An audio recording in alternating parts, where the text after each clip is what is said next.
साथियों नमस्कार। प्रस्तुत है आज के वीडियो में आपको एक विशेष जानकारी देने के लिए जो कि तैयार कर दी गई है और प्रस्तुत है आपके समक्ष ये तांबे के कड़े। अब इसके अंदर क्या मुख्य विशेषता है, तो सर्वप्रथम तो हम ये जानेंगे कि ये तांबे के जो कड़े हैं ये जॉइंटलेस है। अब जॉइंटलेस का क्या मतलब है, तो आप जानते हैं कि एक जो आप देखते हैं तांबे के कड़े वो खुले होते हैं, यानी कि यहाँ से खुले होते हैं, आप उनको थोड़ा चौड़ा सकड़ा करके अपने हिसाब से धारण कर सकते हैं। लेकिन ये बनाए गए हैं चांदी के जो कड़े बनाए जाते हैं उसी पैटर्न पर, यानी कि वही मशीनरी यूज़ करके। लेकिन सिर्फ मशीनरी यूज़ कर लेने मात्र से कोई भी धातु उतनी परफेक्ट बैठे ये संभव नहीं है। मैं आपको पूरी कहानी या पूरी बात इसमें समझाऊंगा, धैर्यपूर्वक आप समझें कि क्या मैं बताना चाह रहा हूँ और क्या इसके पीछे चीज़ें हैं जो कि यहाँ पर इस चीज़ को अद्भुत बनाती है। अब देखेंगे आप, कहीं एक कड़ा बिल्कुल पतला बना है और एक कहीं कड़ा पतला, मतलब ये थोड़ा अच्छा जाड़ा बना है। क्या इसके पीछे कहानी हो सकती है? तो जैसे साइज छोटा होगा थोड़ा उसका आकार भी संभवतः छोटा हो सकता है, और अगर थोड़ा बड़ा होगा कड़ा, साइज बड़ा होगा, जैसे कि ये 2.14 साइज का है, तो निश्चित तौर पर ये इसका मतलब वो कल को सुकड़े नहीं या उसको मतलब अपन दबाएं तो वो मुड़े नहीं, उसके लिए इस प्रकार का लेना पड़ता है। फिर भी ये चूँकि कोई बहुत महंगी धातु नहीं है, इसलिए वजन का कोई पैमाना इसमें निश्चित नहीं है। हमने एक रेंज तय की है कि ये 50 से 100 ग्राम के बीच में कहीं पर भी इसका वजन बैठ सकता है। अब पिछले कई वर्षों से ये सवाल लगातार हमारे सामने आ रहा है और डिमांड भी आ रही है कि सर हमारा को ये वाला कड़ा चाहिए, लेकिन जैसे इसकी कीमत बताई जाती है आप लोग बहुत ही हतप्रभ हो जाते हैं कि अरे इतना महंगा, क्या बात है, इतना सस्ती धातु का इतना महंगा कड़ा। तो वास्तव में आज आपको मैं ये डिटेल वीडियो इसीलिए बनाकर समझा रहा हूँ कि ये कड़ा महंगा क्यों है, या यूँ कहूँ कि सबसे पहले तो इसके हम फ़ायदों की बात करें तो ये तांबा जो है सूर्य और मंगल के लिए लाभदायक धातु है।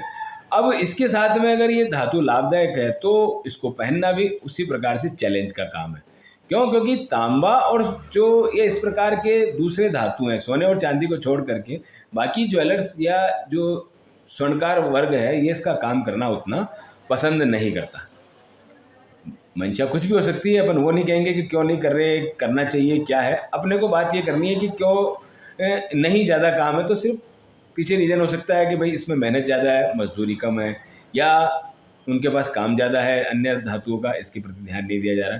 तो इस बात को ध्यान में रखते हुए इसका पूरा जब विश्लेषण किया गया तो समझ आया कि इसको काम करना या नहीं करना ये विषय नहीं है। सबसे बड़ी समस्या ये आती है कि इसको बनाना उतना ही चैलेंजिंग काम है।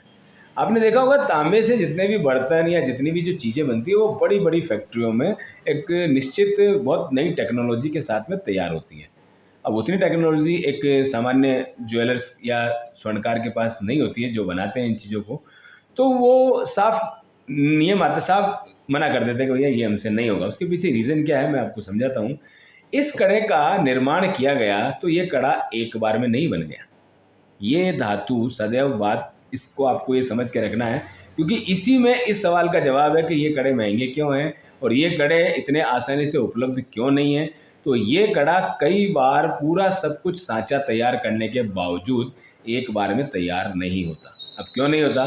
तो एक तो इसको टेम्परेचर चाहिए बहुत ज़्यादा, यानी कि सोना चांदी जिस मेल्टिंग पे गर्म और गल रहे हैं, कई बार ये उससे भी ज़्यादा टेम्परेचर पे जाकर के पूरी तरह से गलने के लायक बनता है।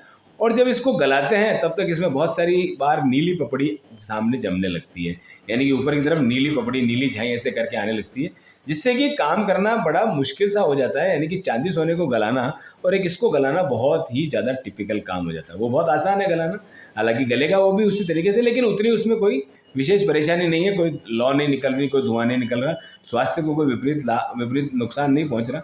लेकिन जैसे ही इसका कार्य किया जाता है तो इसमें ये नीली छाई और कुछ हानिकारक जो गैसेस हैं इसका उत्पादन इनका होने से कई बार चिंता बढ़ जाती है।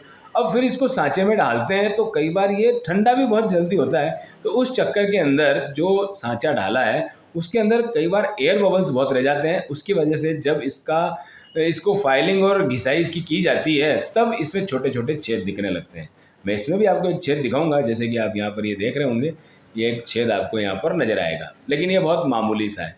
अगर यहाँ हर जगह पर छेद हो, कहीं से ये फट रहा हो, कहीं से ऐसी स्थिति में हो कि देखने में सुंदर ना लगे, तो जो पहले बार की मेहनत है वो पूरी तरह से वेस्ट हो गई।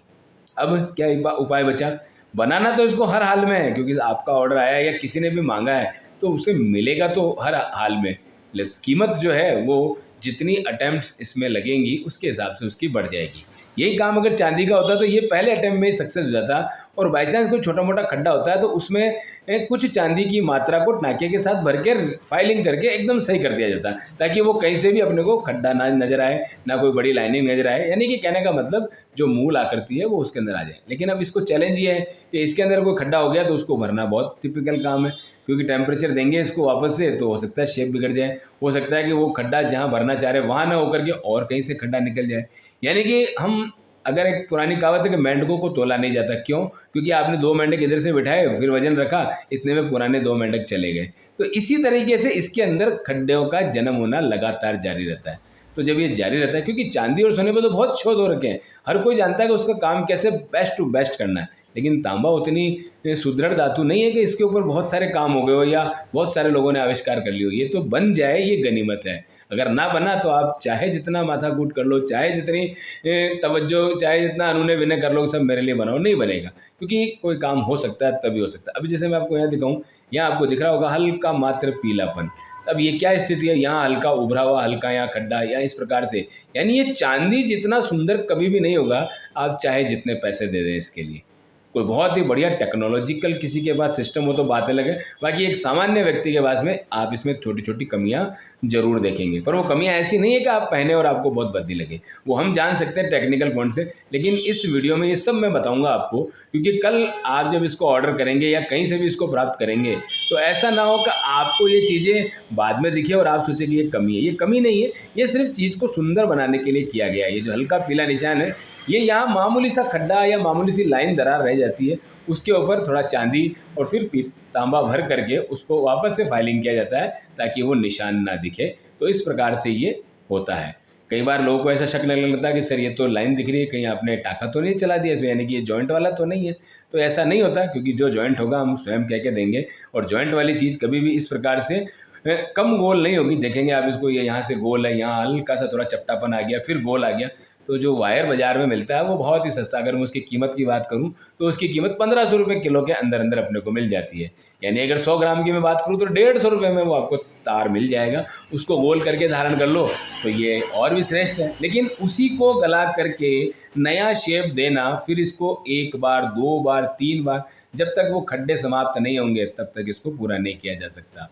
तो मेन चीज़ ये है कि पहली बार में ये काम हो गया तो सर्वश्रेष्ठ है, लेकिन पहली बार में किसी हालत में नहीं होगा। पहली बार गलेगा, पहली बार ये डलेगा, डलते ही पता चलेगा कि खराब बना, वापस उसको काटा जाएगा, वापस उसको भट्टी के अंदर जो मूस होती है, यानी कि गलाने की कटोरी होती है, उसके अंदर वापस डाला जाता है, और उसके पश्चात में फिर गला करके दोबारा किया जाता है। तो ऐसे 2 3 4 कितने भी अटैम्प्ट हो सकते हैं। मैं नहीं कहता पहले में सफलता ना मिले, पहला दूसरा तीसरा, लेकिन जब तक ना मिलेगी तब तक वो गला करके इसको डालते ही रहेंगे। और जब लगेगा कि हाँ भाई अब इसमें पूरी तरह से खड्डे ठीक हो गए हैं, या अब कम से कम खड्डे हैं, फिर फाइलिंग और फिनिशिंग की जाती है। उसके बाद में जब ये काम होता है, तब पूरा जब ये सही तरीके से बन जाए, तब आप लोगों के हाथ में सौंपा जाता है। तो आप समझ सकते हैं चांदी में पहले ही अटैम्प्ट में ये काम बहुत आसानी से हो जाता है, इसलिए वहाँ इतनी परेशानी नहीं। बस वहाँ थोड़ी छीजत ज़्यादा आती है। छीजत का मतलब होता है कि चांदी गलाने से लेकर के रगड़ने तक चांदी की मात्रा थोड़ी सी कम ज़्यादा कम होती रहती है, इसलिए उसमें थोड़ा नुकसान है। बाकी इसमें वो नुकसान नहीं है, लेकिन मेहनत बहुत ज़्यादा है। अगर मैं ये कहूँ कि ऐसे 3 कड़े चांदी के बन जाए, उतने में ये एक निर्माण होता है, तो ये अतिशयोक्ति नहीं होगी।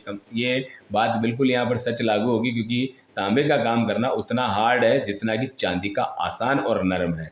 तो ये स्थिति जब होती है तो आप मान के चलो कि इसके प्रोसेस में बड़ा समय लगता है, इसीलिए ये महंगा है। अगर आपको रेट वहाँ नज़र आ रही है और आपको लग रहा है अरे इतने पैसे, तो इसका कारण आज मैंने आपको समझा दिया। ये वीडियो आपको उसके लिंक में भी मैं दूंगा, ताकि आप समझ पाएँ कि तांबे के कड़े को बनाना कितना टफ काम है। मैं इसका कोई भट्टी का या इसका बनाने का प्रोसेस तो आपको यहाँ नहीं दिखा सकता, लेकिन जो जिस तरीके से काम हो रहा उसकी मैंने आपको यहाँ ज़रूर जानकारी दी। आप चाहे तो अपने क्षेत्र में पूछें, जानकारी लेवें कि सर क्या ऐसा होता है, वैसा होता है, क्या कड़ा बनता है। मैं कहूँ आपको बनना, मतलब इसके बारे में बात करना तो बहुत दूर की बात है, बनाने का प्रोसेस तो बहुत ही अलग रह गया। यानी कि ये कैसे बनेगा पहली बार में मना कर दिया जाएगा, भले आप उसे चाहे जितने ऑफर करो। हाँ, कोई विशेष जानकार कारीगर होगा, एक बार हाँ जरूर बनेगा, लेकिन वो जान जाएगा कि हम जितने पैसे ले रहे हैं वो वास्तव में वाजिब है, और इतनी मेहनत के साथ में अगर इतना मिल रहा है तो कहीं ना कहीं समय बहुत ज़्यादा लगता है। कोई एक दिन का काम नहीं, 2 दिन का काम नहीं है, काफ़ी समय लग जाता है, और जब समय लगता है तो फिर निश्चित तौर पर उसकी कीमत बढ़ी जाती है। तो ये आज का वीडियो रहा इसकी कीमत के बारे में, इसके प्रोसेस के बारे में, और सबसे बड़ी बात है आपको बन के मिल रहा है, ये सबसे बड़ी इंपॉर्टेंट चीज़ है। कोई मशीन में काटा नहीं गया कि भाई चलो कोई बड़ी प्लेट, चौड़ी प्लेट बनाओ और किसी मशीन में ले जा करके इसको काट दो और सांचे के रूप में निकाल के दे दो। ये बाकायदा पूरी तरह से गल करके एक बार सांचे में ढाल करके तैयार करके फाइलिंग करके वैसे बनाया जाता है जैसा चांदी का बनाते हैं। तो साइज़ छोटा बड़ा, वजन कुछ भी ज़्यादा कैसा भी हो सकता है, इसलिए जो सामने आया अपने को स्वीकार करना रहता है कि हाँ ये आया, क्योंकि मुड़ेगा ये भी नहीं और मुड़ेगा ये भी नहीं।